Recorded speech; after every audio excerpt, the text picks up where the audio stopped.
बिस्मिल्लाहिर्रहमानिर्रहीम अल्हम्दुलिल्लाहि रब्बिल आलमीन वल आक़िबतु लिल मुत्तक़ीन वस्सलातु वस्सलामु अला सय्यिदिल अंबिया'i वल मुरसलीन सय्यिदिना व हबीबिना व हबीबि रब्बिल आलमीन मुहम्मदिन व अला आलिहि व अस्हाबिहि व मन हदा बिहदीहि इला यौमिद्दीन।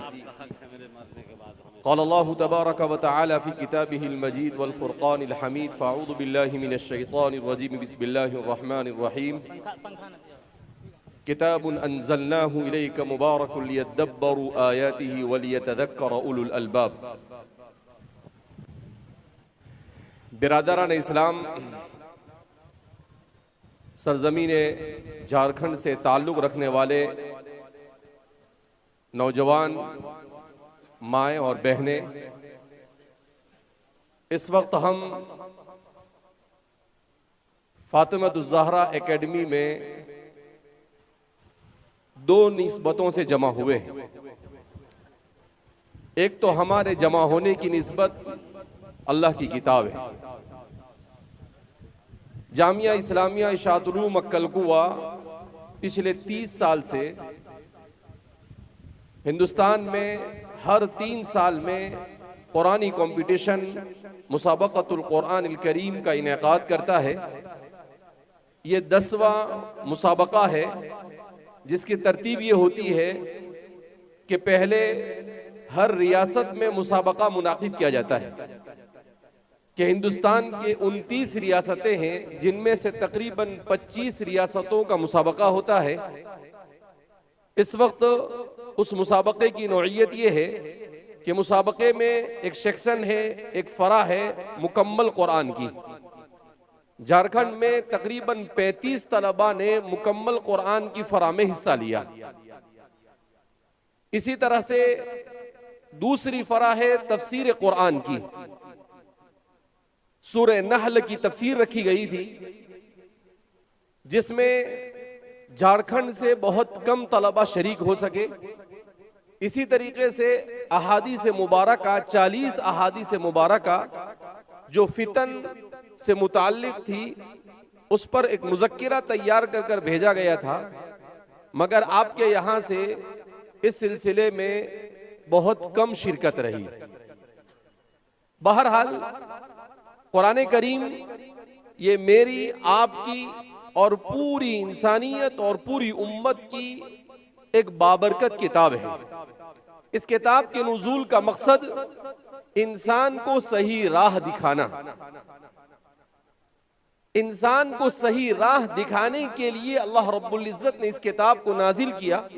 कुरान करीम खुद उसके बारे में कहता है, किताबुन अंज़लनाहु इलैक, ये किताब है जिसको हमने आप पर नाजिल किया, बड़ी बाबरकत किताब है।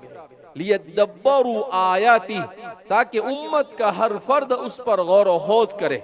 वलियतज़क्कर उलुल अलबाब, और अक्लमंद लोग उससे नसीहत हासिल करें। हमारे वालिद साहब हजरत मौलाना गुलाम साहब दामत बरकातुहुम, उन्होंने इस सिलसिले को इसीलिए शुरू किया कि उम्मत को कुरान के साथ जोड़ा जाए, इसलिए कि इस उम्मत के तमाम मसाइल का हल ये किताबुल्लाह के साथ वाबस्तगी है।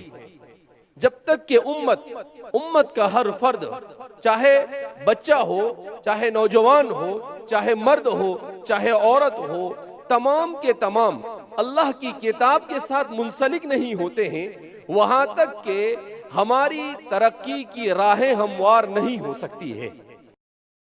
रसूलुल्लाह अलैहि वसल्लम पर नुज़ूल हुआ, इसी किताब ने दुनिया में इनक़िलाब खैर बर्पा किया।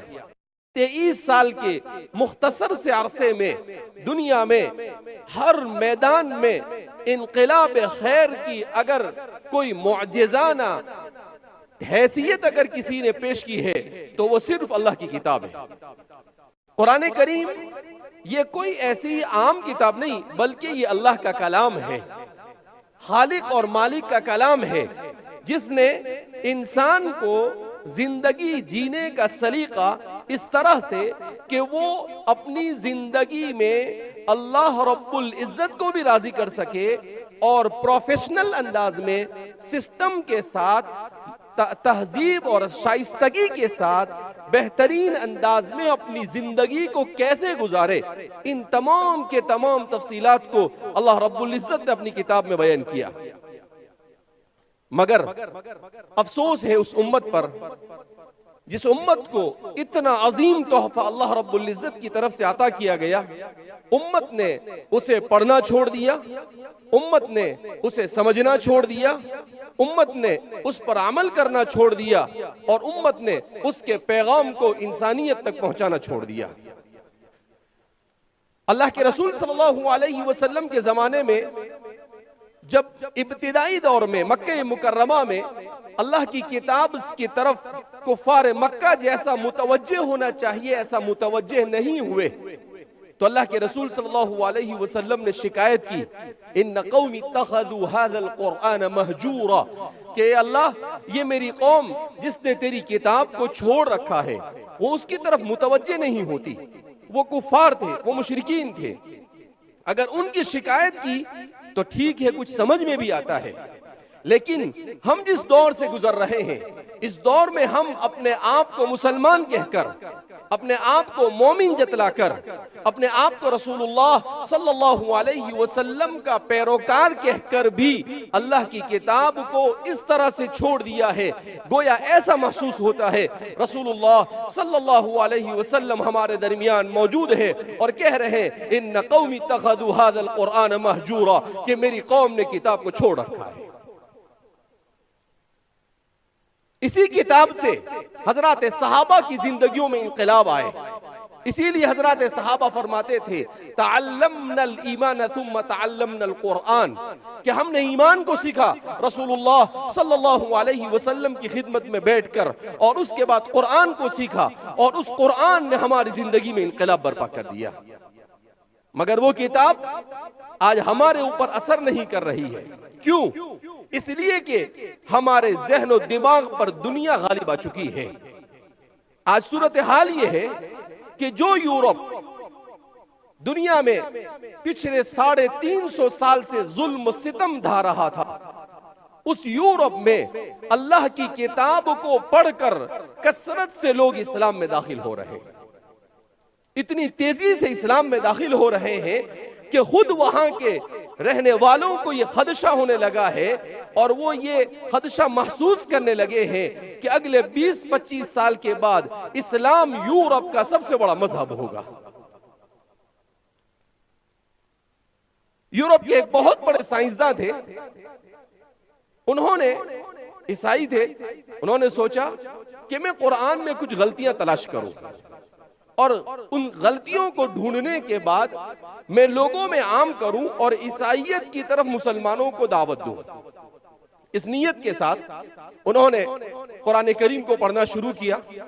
कुरान को पढ़ते गए, अंग्रेजी में कुरान का तर्जमा, उसकी तफसीर जमा की और उसको पढ़ना शुरू किया। कुछ ही दिनों के बाद जब कुरान को उन्होंने पढ़ा तो डॉक्टर मिलर, बहुत बड़े साइंसदान, वो कहते हैं कि आहिस्ता आहिस्ता कुरान ने मुझे अपनी तरफ खींचना शुरू किया। यहां तक कि कुछ दिनों के बाद वो इस बात पर आमदा हो गए कि उन्होंने कुरान की बरकत से इस्लाम कबूल कर लिया। जो इंसानों को कुरान से काटना चाहता था, अच्छी नीयत से नहीं गलत नीयत से कुरान पढ़ा, फिर भी अल्लाह रब्बुल इज्जत ने उसे हिदायत से मालामाल किया। अगर हम मुसलमान अच्छी नीयत से कुरान को पढ़ना शुरू करें तो हमें अल्लाह कितनी नेमतों से मालामाल कर सकता है।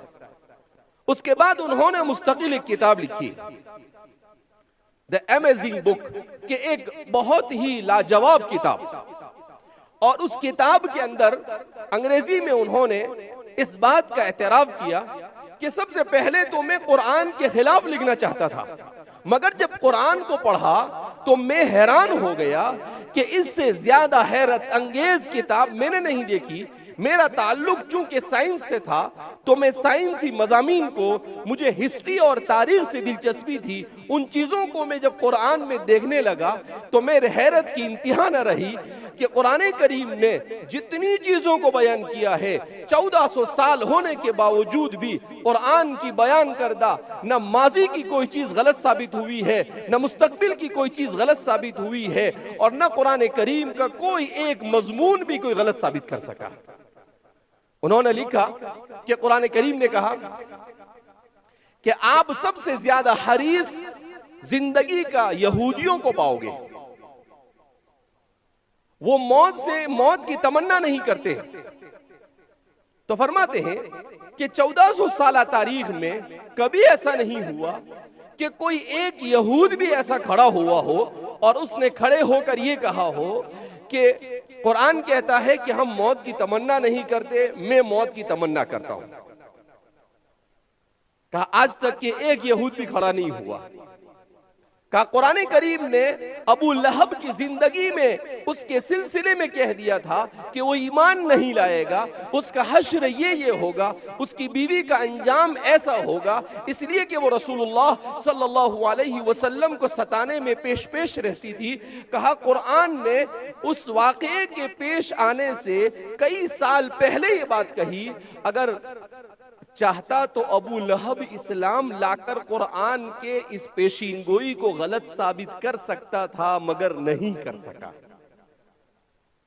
और कुरान ने जैसा कहा वैसा ही वाक़े हुआ। उसके बाद वो कहते हैं कि इस्लाम ने, कुरान करीम ने जितने भी माजी के वाक़यात बयान किए हैं, चाहे फिरौन का वाक़या बयान किया हो, चाहे नमरूद का वाक़या बयान किया हो, चाहे इब्राहीम और नूह और बेशुमार कौमों के वाक़यात को बयान किया हो, कहा आज तक कोई माई का लाल ऐसा नहीं खड़ा हुआ जिसने ये कहा हो कि कुरान ने फला वाक़े को बयान किया है और वो वाक़या गलत है, वो वाक़या पेश नहीं आया। वो कहता है कि मैंने फिर अपने साइंटिस्ट, तो मैंने अपने नजरिए से कुरान करीम को समझने की कोशिश की, तो मैंने देखा कि कुरान करीम ने नहल का जिक्र किया, शहद की मक्खी का, और उसमें कुरान करीम ने मुअन्नस लफ्ज इस्तेमाल किया कि शहद बनाने का काम ये फीमेल करती है। कहा कि आज 1300-1350 साल के बाद साइंस इस बात को समझ सकी जिसको कुरान करीम ने पहले ही बयान कर दिया था कि ये काम फीमेल करती है, मेल नहीं करता है। कहा इसी तरीके से क़ालत नमलतुन, कुरान करीम ने बयान किया कि चूंटी उनकी मलका होती है, उनमें मुअन्नस जो होती है वो उनकी लीडर होती है। कहा आज की साइंस ने इसको तस्लीम किया और कुरान करीम पहले ही इस बात को बयान कर चुका था। तो कहा कि मैं जैसे जैसे कुरान के मज़ामीन को पढ़ता गया, मेरी हैरानगी की इंतहा नहीं रही और मैं इस बात पर मजबूर हो गया, बल्कि मेरे दिल ने गवाही दी कि इस किताब से सच्ची किताब रूए जमीन पर कोई नहीं हो सकती है। अल फज़लु मा शहीदत बिहिल आदा, इसको कहते हैं कि अपना अगर तारीफ करे तो कोई बात, लेकिन अगर दुश्मन भी तारीफ करे इसका मतलब यह है कि उसकी हकीकत को वो तस्लीम कर रहा है। इसलिए मेरे भाइयों, दोस्तों और बुजुर्गों और माँ और बहनों, हमें ये अहद करना है कि हम कुरान की निस्बत पर यहाँ जमा हुए हैं, हम अल्लाह की किताब को बेहतरीन से बेहतरीन पढ़ने का पूरा अज़्म करेंगे भाई। इसलिए कि अल्लाह की इस किताब को अगर हम पढ़ते हैं तो सवाब तो मिलता ही है, उसके साथ साथ इंसान को बेशुमार बरकतें भी इस दुनिया के अंदर में हासिल होती है जिसका कोई अंदाजा नहीं लगाया जा सकता है। लिहाजा हमारे यहाँ जितने मौजूद हैं इन सबको हमें अज़्म करना चाहिए कि कम अज कम हर महीने में एक कुरान पढ़ने का हम मामूल बनाएंगे भाई। ऐसा लगता है मर्दों का इरादा नहीं है पढ़ने का, औरतें बहुत जोर से इंशाल्लाह कह रही है, मगर झारखंड के मर्द कुरान पढ़ना नहीं चाहते। अरे भाई कुरान पढ़ेंगे तो कुरान